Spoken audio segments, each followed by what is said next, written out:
What's up, everyone? I'm not here today. I have a doctor's appointment. And I wanted to take the most advantage out of the time that we have left in the semester. Very excited to be able to do 3D modeling with you guys. I think it's going to be awesome. I really enjoy this program. I will say that it does feel overwhelming at the first part. I don't want you to be scared off by that. All right. Um, I did this with my seventh graders last week. We walked through it, we did the steps, right? And by the end of it, they all had a pretty good understanding of how to use this program and how to do 3D modeling. So I'm going to share my screen here. Hopefully this works. I haven't done a screen recording in a while. And then I'm going to show you some Blender basics. I'm going to go through the worksheet that whoever is subbing for me should have handed out and given to you all. I know that y'all are going to be awesome for who's ever in my room. So thank you for that. I appreciate you all. And with that being said, I'm going to share my screen. Just know while I'm doing this, y'all, I'm doing this on my personal computer at home. It is a Mac, which will look a little different than y'all, but I will be talking about how to use all the features on Blender on a PC, so that should be better. Okay.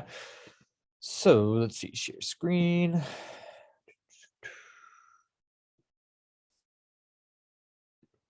All right. All right, so we're gonna learn about this new program, Blender. Blender is pretty cool. It's a free and open software. There is pro versions of this.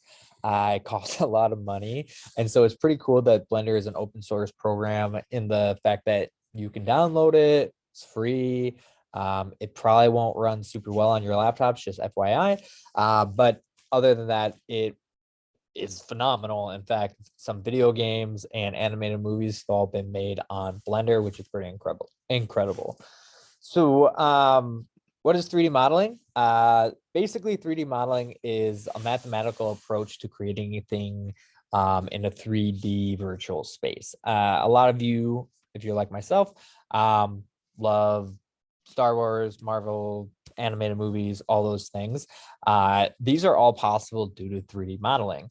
And really the best way to understand it is that 3D modeling uses polygons. A polygon, learning some math terms here, right, is essentially a shape with sides, a geometric shape.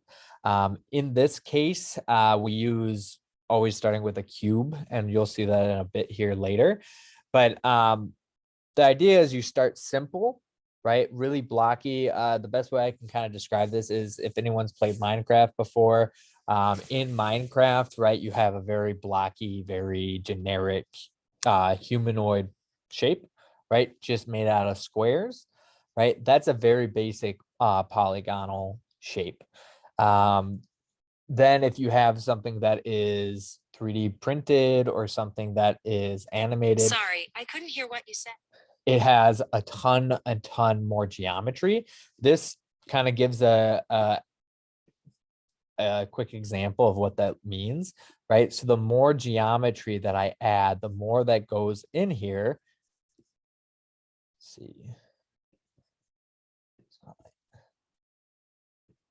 The more, whoops. Sorry, I'm trying to get a pointer so this will look better. That should be better. All right, let's see. Spotlight. All right, good. So as we move through these, essentially they're triangular polygons. So as I move, it becomes slowly smoother and smoother, which is great because that's how we actually get to the point of using making more complex shapes. You may have seen 3D printers. There is a 3D printer in the IMC. I know that people use 3D printers when they were in IJ, so that's very similar to this. This model program, Blender, we can actually create things and print it on 3D printer. We won't get to that point. I apologize. I'm still getting used to doing the block schedule and figuring out my own curriculum. I would love to have been able to do this. If this is something that really interests you, I would love to do something along these lines in art club, which should be starting up here in the beginning of the year. So anyways, how 3D modeling works is it splits into all these different layers. The more layers, each layer goes on and builds on top of it. If you've ever done like Legos, for example, each layer of Legos, right? When you stack them all up, they eventually form into something. That's kind of the idea behind this. Here's an example of, it's actually a reel of some animator that actually uses Blender to make all of these things. It's pretty incredible. I'm going to play it. I don't know if the sound will come through, but probably don't need the sound.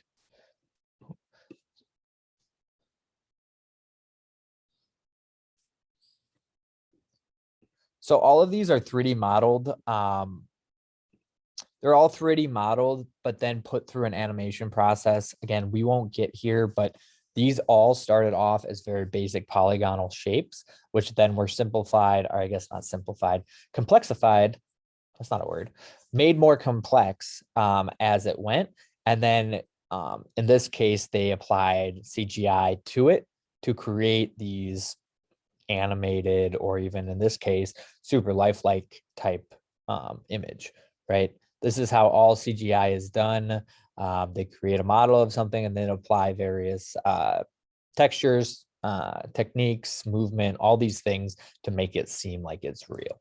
Again, we're not going to be doing this. It's something that's very cool and something that is very prevalent in the industry. I will tell you that if you want to go into 3D modeling or 3D design, the world is your oyster. There's so many jobs out there that you can actually take some of this information and then use it and actually get paid very, very well. So yeah, I'm really into this stuff. I'm still learning about it as well. But you can do a lot through YouTube and tutorials. So if you're interested in this, go home, watch Blender tutorials. You learn a lot by that. Okay. So again, this is useful in video game design, animation. This is how characters, for example, and I don't know, Fortnite's still really a big thing, but in Fortnite, they create this character right out of 3D modeling process. And then they actually put rigging, which is, I'll zoom in here. I don't know if you can see this. This is essentially a structure that would be similar to our bones and joints and ligaments. So when you make this 3D model, it can move like a human. So it's kind of essentially like their bone structure. Again, this is more information than you need. I just think it's really cool. So again, this is another example of simple to more complex. The more complexity in these meshes, the more detailed it can become. And we're going to see that as we go. Again, this is Blender. It's open source. It's free. This is kind of what it looks like. I'm going to do a little quick demo here for you in a bit, showing you more about how this user interface works. And when I get back, we'll talk more about this as well.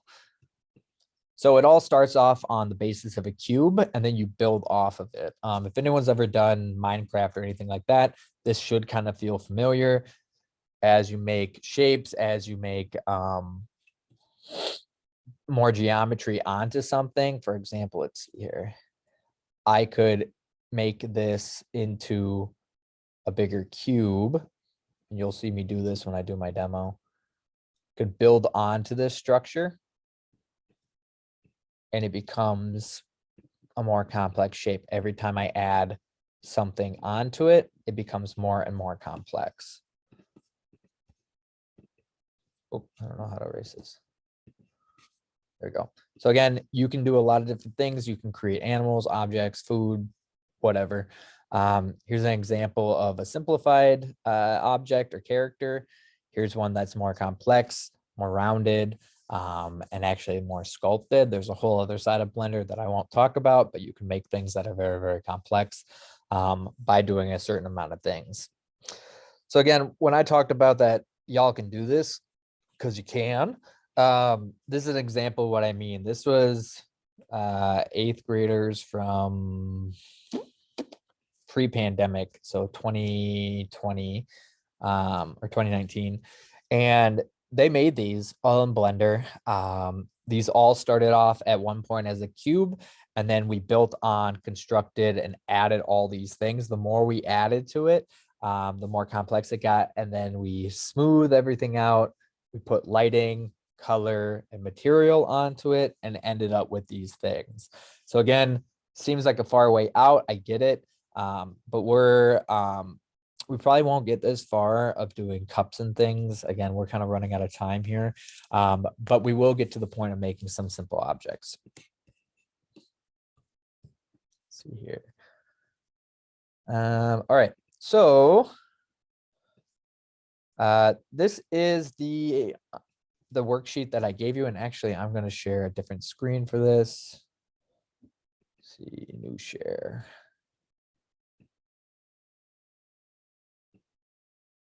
Okay, so this is your worksheet that I gave y'all. On the left here, whoops. I just lost that.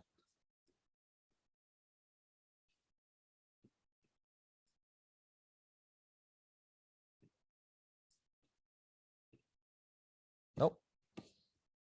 Sorry.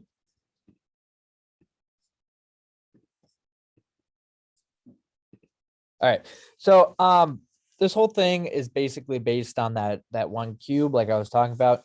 Extruding, what that means is that you're building onto an object, you're adding onto a face, a vertex, or an edge. I'm going to talk more about this in a bit. The shortcut for this, they have very similar shortcuts to Photoshop, and then they have some other ones that are I guess less similar to Photoshop. But the shortcut for extrude is E. It's all you need to hit, E. Blender does recognize Control C, Control V, and Control Z, which is great. We can undo things. Y'all are all really advanced at that now, so that would be great. Just keep that in the back of your mind. When we make any geometry in Blender, there's 3 different types of ways that we can edit an object. We can edit their vertices. The vertex is the very smallest corner. Whoops, very smallest corner. Imagine that each piece of a box is built on little dots, and then the dots are all connected. As you connect something, it turns from 2 dots to a line, and then finally to a square. The edges is that line that I was kind of talking about. Here would be an example of an edge. And a face is the shape part, okay, the square part. We can access all of this by going into edit mode. I'm going to show you this in a bit, but edit mode is where you make all the small, precise edits. What this does differently than object mode, you can't really edit individual edges, faces, or vertices in object mode, but you can in edit mode, right? Object mode, this is how that you can add multiple objects to it. So the more objects that I add, the more things that I can do, right? So this is how you can kind of move them around. If I were going to stack some boxes on top of each other or add different things, this will make a little more sense once I start showing it. I know it's a little abstract at the moment, so hang in there. Promise we'll get to it, okay? This is an example too of kind of how you add objects. And I'll show you this again in detail when I get to that point. But when I add an object, I go up to, in object mode, add, mesh, and then you can add a variety of different things. You can add a plane, which is just a flat square. You can add a cube, which is obviously a cube, a circle, a sphere, an isosphere, that's just a sphere that's made out of triangles, a cylinder, cone, a torus, which is essentially just like, think of an inner tube or a donut. A grid, and for some reason a monkey. I don't really understand why it's a monkey, but they have it. Okay, there is other stuff on that other side over here. Don't worry about that. For what we're going to be doing is just mesh. Okay. How Blender operates is on an X, Y, and Z coordinate. This is very similar to things in math. So if you were going to make if you're going to do any graphing, right, you'll know that you go on the X or the Y axis, right? when you're thinking in a 3D sense, you also have the Z, right? And so that gives me height, width, and depth. And so that's really what creates, I guess, more of the 3D aspect to it. The X, Y, and Z are all color coded. So you'll know if you're grabbing onto the X, the Y, or the Z axis. All right. And again, this will make more sense as I get there.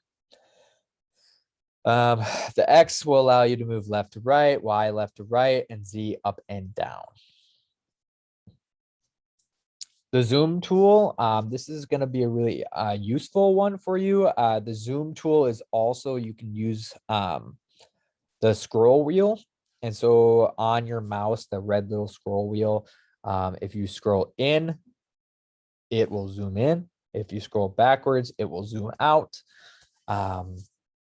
The pan tool is really helpful. This is like if I use control, or if I click the space bar in Photoshop, it allows me to move the screen from left to right. So that'll be a really, really useful one. That is, let's see, that is this one right here. It looks like a hand. Okay. Think about it being like press, move. Okay. That's how that works. And then to move around in 3 dimensions, all that means is I click on the red click wheel. So this thing right here. So I click and hold it, and that'll allow me to move around an object. And again, this will make more sense when I start showing you, I promise. Move tool, that's just like in Photoshop, it allows me to move something around. Box select, similar to Photoshop, if I click and I drag, it'll allow me to select multiple things. This is what the Blender user interface looks like. Yeah, move this down a little bit. Again, here is the Y axis. You will see the green, right? So Y axis is green. If I move it left to right, red is the X axis. It looks like I'm going up and down here, but I'm not. You're going on like a straight or back or left and right. And the Z is up and down. Okay. And again, this is all in your packet. So you should be looking at that while I'm talking about this, but that is all in there. All right.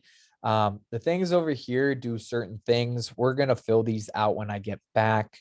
So don't worry about them right now, but you do need to know that edit mode. If I click up in here, this will give me edit mode or object mode. Here is add. So that's how you would add your mesh. This is the select tool, the cursor tool, the move tool, and the rest of these you don't really need to know. Zoom over here, pan over here. Don't worry about those. Okay.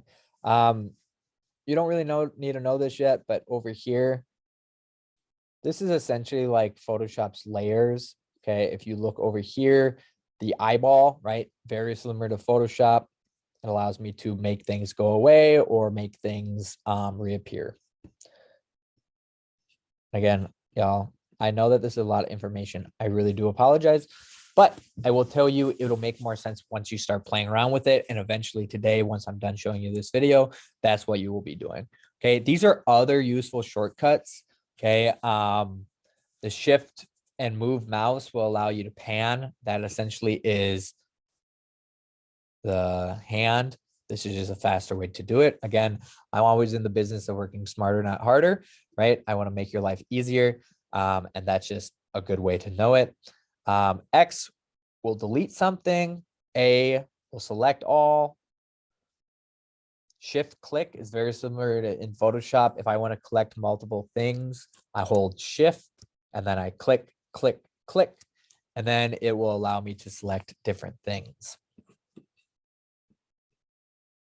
Here. Oops. Rotate R. Okay, that one is useful to know just in case you want to rotate around something. You'll see that later. S is scale. G is grab. That's like I'm taking an object and I'm moving it, I'm grabbing it and I'm moving it. Shift D, this is a very useful one. Duplicate, you can make multiple objects this way. And then this information right here, all this is just telling you how you can operate using these things. And over here, these are some examples of what those are. Don't really worry about Control R or about Control B or Control I. We're not going to get to those just yet, but they do make these things happen over here, the loop cut, the bezel, and the inset. Okay, so those are what those are for. Okay. So yeah, that's this. Please keep and hang on to this. It'll be very, very helpful for you along the way. I will be referencing this multiple times. So in case you get lost or whatever, this is where you're going to go to. You can, of course, ask me as well, but this is kind of your cheat sheet. Okay. All right. Now I'm going to show you Blender. Woo. Let's see here. Whoop. All right. This is Blender. And again, it'll look like crazy. We're going to take it slowly and we're going to get used to this process. I'm not going to just drop you in the deep end, but hopefully me doing this demo will help you out. On Blender, when you're finding this on your Windows bar, obviously mine is a Mac, but you would go down to your little Windows tab on your bottom left-hand corner, and this will pull up your programs menu. Looks something like this. The Blender icon won't have like something that looks like Photoshop. You know, we have Photoshop. It look like this. You know, PS. Blender will just look like a folder. It'll look something like this. And it'll say Blender. Okay, you'll click into that. Wow, I can really not write. Don't judge me on this. This is hard doing it on my Mac or on a laptop. Okay, so this is where you're gonna look for. It'll probably pop up with a funny looking screen, and then it will open something like this. Okay, let's erase all that. All right. So when you open up Blender, it'll look something like this. We always click General. That's what we want. Okay, and this is what Blender looks like. Okay, so when I click right now with on my mouse, this is my mouse. Check out these drawing skills, y'all. If this is my red click wheel, I believe I went to art school for this. I'm going to click and hold this, and what that allows me to do is rotate around. Again, click, drag, right? So as I rotate around this thing, up, down, left, right, don't go like this. You'll freak yourself out. Sometimes I get a little motion sick even just looking at this. So don't worry about that, okay? Going back to our, let's see here, share.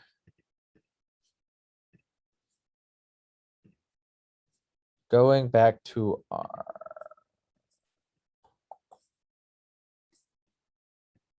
oops, should be here. Going back to this, right? Using our Control G, what this will allow me to do is to move around my object. So if I click G, I can move it around, okay? I can also click G and then Y, and it'll move it on the Y axis. I can click G, X, and it'll move it on the X axis. I could click G, Z, and it'll move it on the Z axis. Okay. So these are all things that you need to know for moving around.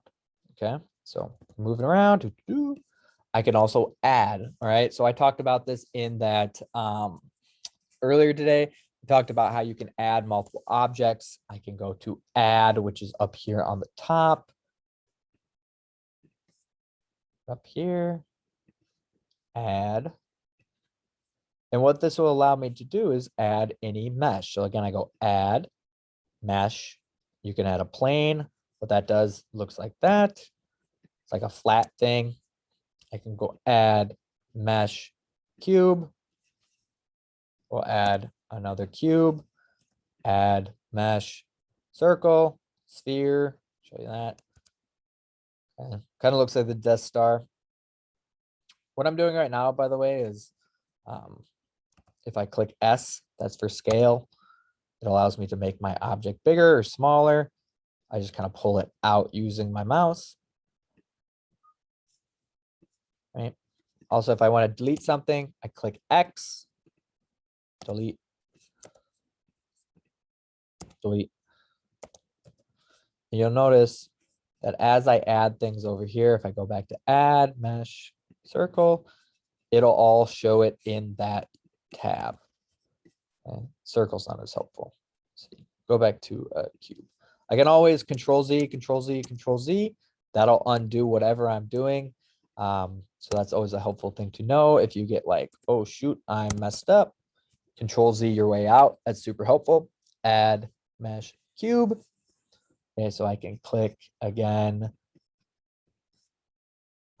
S, and that'll make it bigger. So scale.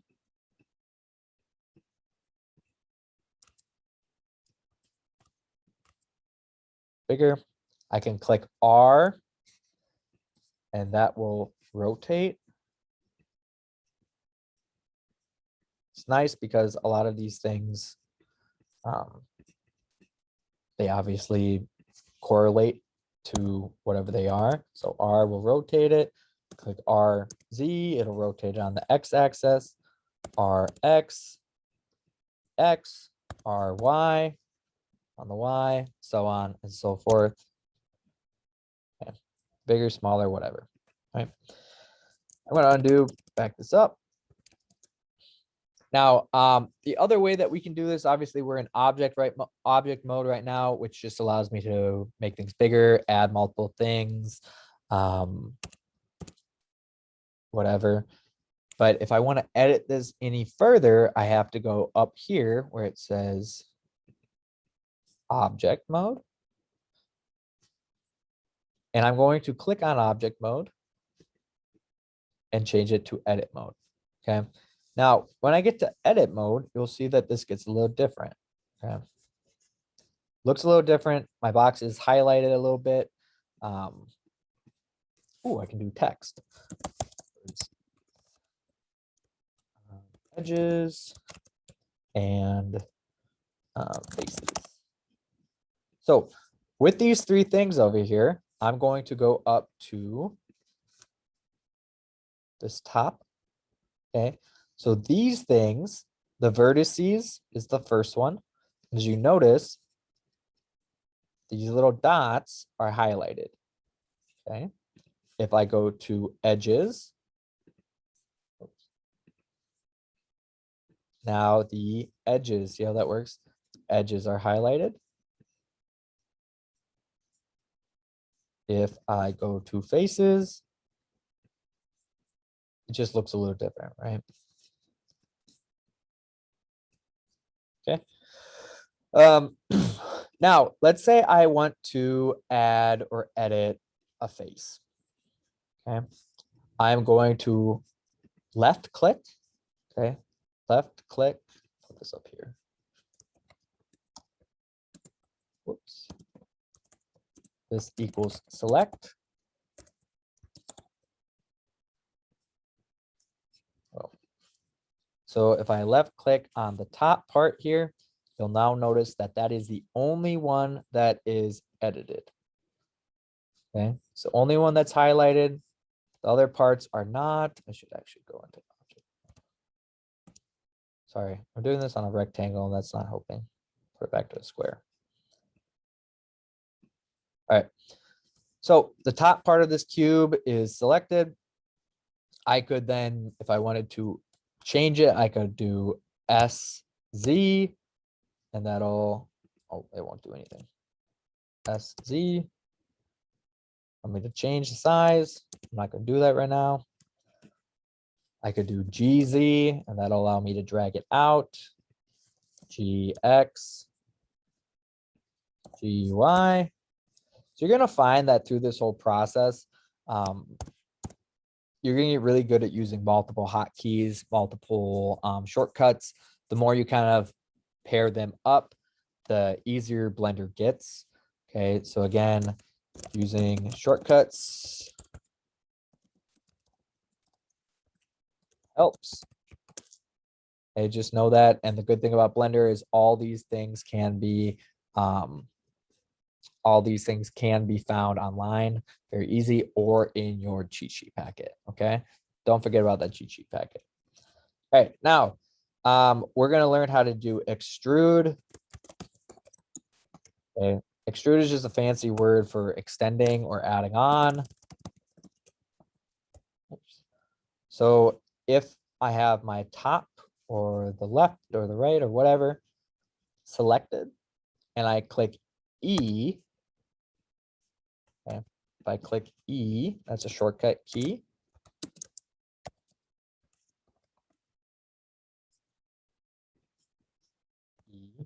It'll allow me to build it up, up, up. Each time I do that, it'll allow me to build on. Go to the side, E, E, E, E, E, E. I don't know what I'm making.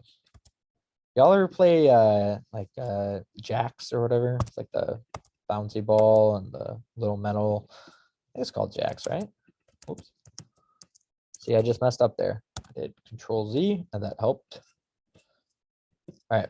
So now I've made this really weird wonky thing. Okay, I can go back into object mode. And now you'll see I can move it around if I wanted to. I could make it smaller. I could also use Shift plus D, and that'll allow me to duplicate my object. Shift D. Now I have multiple of these little weird things. Okay, you'll see they're all floating around. So if you wanted to bring them all down to a certain level, you can. GZ. So again, Blender is pretty it's pretty wild what you can actually do with this because it is pretty advanced, right? I mean, obviously I made just a bunch of gobbledygook, like these are nothing, okay? But by using a certain amount of vertices, selecting, extruding, duplicating, right? You can do a lot very quickly in Blender, right? Again, this is just touching the very, very tip of the iceberg. There's so much more to this, obviously, because you can make full-on animated movies in this. It's crazy. Oh, I did not show you how to pan. So if you wanted to pan or shift and click, that allows me to move up, down, left, right versus just rotating. Could also zoom in. It gets really trippy though if you zoom in too far because you actually like go inside of the object. At some point this may happen. Do not freak out. You may be like, ah, it looks like this. Okay, do not worry. Up here, there's 3 different types that you can kind of view how you view your object. All you got to do is come back up here. The other ones you don't need to worry about, but this will be one that just shows you a wire frame. It's like if it was built out of like metal wires. This is the one we want to be in most of the time. You can highlight over it. It'll tell you what it does. That's a great thing too about Blender. If I hover above something, it'll tell me what it does. And it'll also tell me the shortcut for it. Okay. So all I really want y'all to do today is to watch this video.